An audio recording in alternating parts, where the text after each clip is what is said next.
Ah, tetapi saya yakin gitu, kalau kita memiliki motivasi yang seperti itu kadang menjadi bumerang.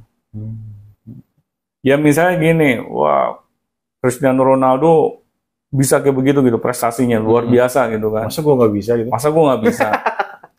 Akhirnya karena role model kita ini kayak terlalu jauh di depan gitu, Iya, kejauhan tuh. kejauhan. Iya. Akhirnya kita merasa terlalu jauh ketinggalannya. Iya, jadi kita malah mendegradasi ya, jadi kayak merasa Iya. kita nggak sanggup. Iya. Yang ada gitu. Benar. Akhirnya mental kita nggak kuat. Iya, nggak kuat, betul. Nah, padahal yang perlu dipupuk di awal itu mental kita dulu, Bung. Betul.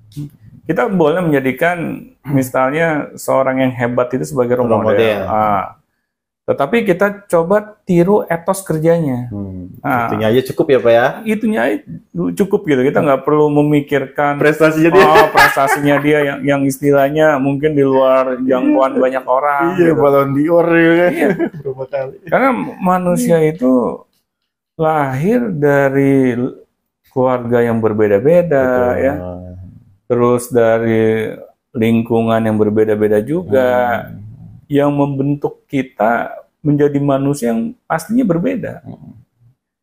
Kalau saya pribadi, saya nggak mau gitu. Misalnya mendegradasi mental saya gitu, Bung, dengan cara misalnya saya menjadikan sosok role model tersebut kejauhan, yang menjadi istilahnya saya harus menyamai prestasinya dia gitu. Iya gitu, masalah prestasinya harus sama gitu kan. Saya hanya meniru etos kerjanya saja. Iya, cukup sikap-sikapnya, kebiasaannya gitu ya. Biar itu mengalir aja gitu. Biar itu mengalir saja. Nanti ketika kita misalnya bisa menyamai prestasinya role model kita, ya syukur alhamdulillah gitu. Dan ketika tidak pun yang minimal kita ada prestasi-prestasi lain lah. Iya, gitu benar. Gitu.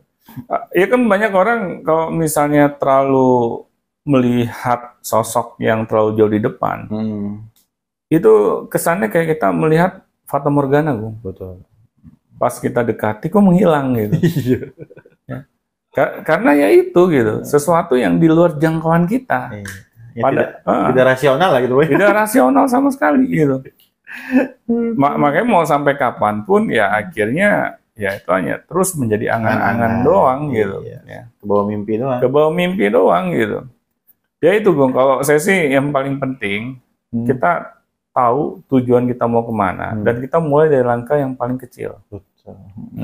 Karena langkah pertama itu yang paling menentukan untuk langkah-langkah selanjutnya. Tapi kalau tidak ada langkah kecil satupun yang kita kerjakan, ya bagaimana gitu? Kita ingin meraih impian kita, goal kita, akan sulit gitu. Nah, ini yang paling lucu lagi begini, Pak. Ya, banyak orang yang memang sulit mencapai goal itu nih. Tapi ada yang lebih parah lagi nih, Pak. Dia nggak punya goal sama sekali. Nah, itu bagaimana tuh? Itu memang lebih parah lagi gitu. Dia nggak punya goal sama sekali, tidak ada ketertarikan untuk memperbaiki diri, ya udahlah. 2023, 2024 ya gitu aja sudah selesai gitu.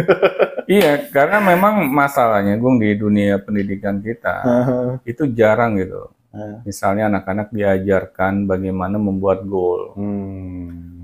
Terus bagaimana anak ini memiliki yang namanya cita-cita.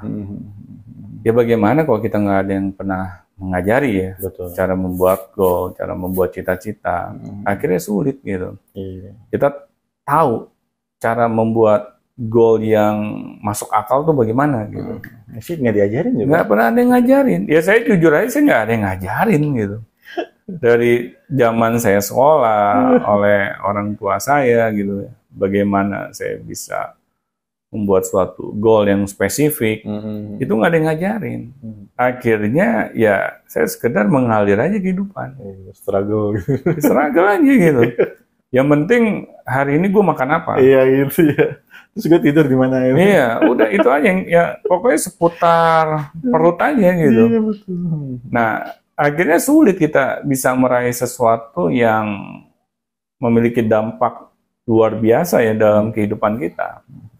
Karena kan sesuatu yang luar biasa itu pasti perlu kita cari tahu dulu apa nih istilahnya manfaatnya bagi diri kita. Betul. Nah, tapi kalau kita tidak tahu, ya bagaimana kita mau meraih yang luar biasa itu kan? Kita tidak tahu sama sekali tentang diri kita gitu kan. Iya, benar. Ya goalsnya tidak tahu, berarti kita nggak tahu diri kita itu siapa sih. Iya.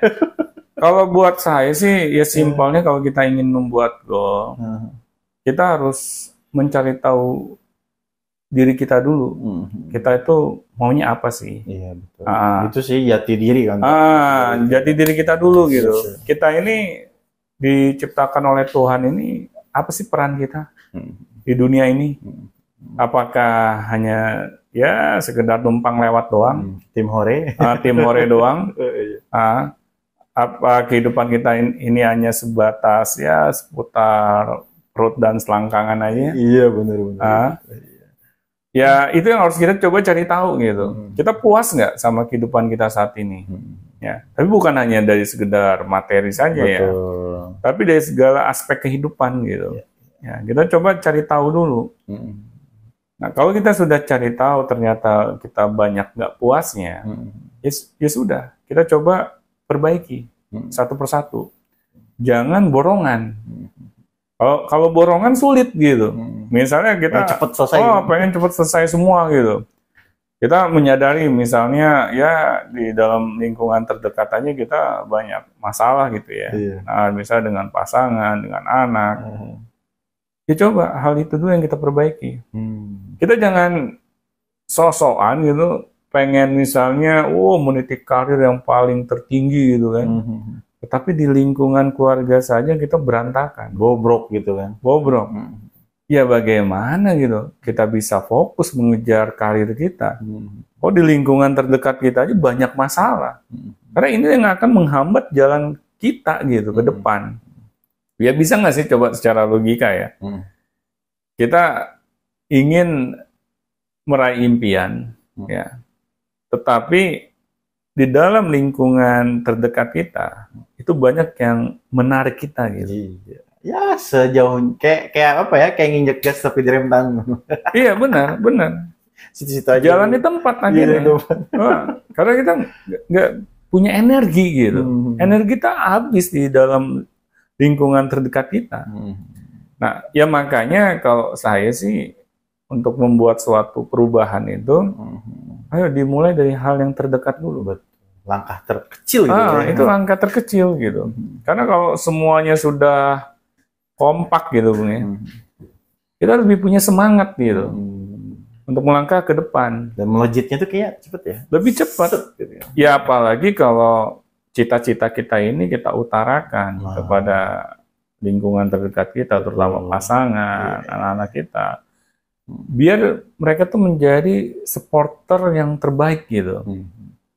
Karena kalau kita tidak memiliki supporter, yang namanya manusia kan up and down ya. Iya, jangan merasa kita bisa selalu memotivasi diri kita. Wah, itu luar biasa itu.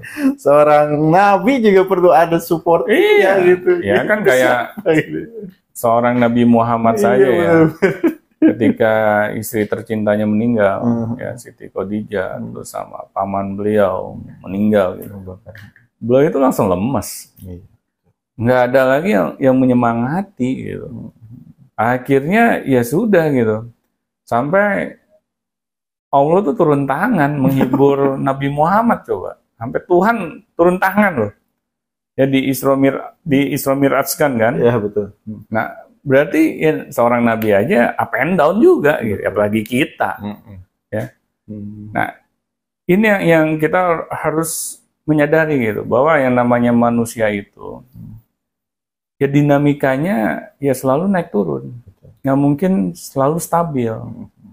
Oleh karena itu, Bung, ketika kita memiliki suatu cita-cita, impian ya, coba kita bicarakan gitu kepada orang-orang tercinta kita gitu. Karena mereka lah orang-orang yang akan selalu menemani kehidupan kita dalam naik turunnya kehidupan. Oke, baik. Terima kasih Pak Doni. Sama-sama. Dan kami mengucapkan selamat tahun baru untuk teman-teman semuanya dan sampai jumpa di Beyond Education selanjutnya. Sampai jumpa teman-teman.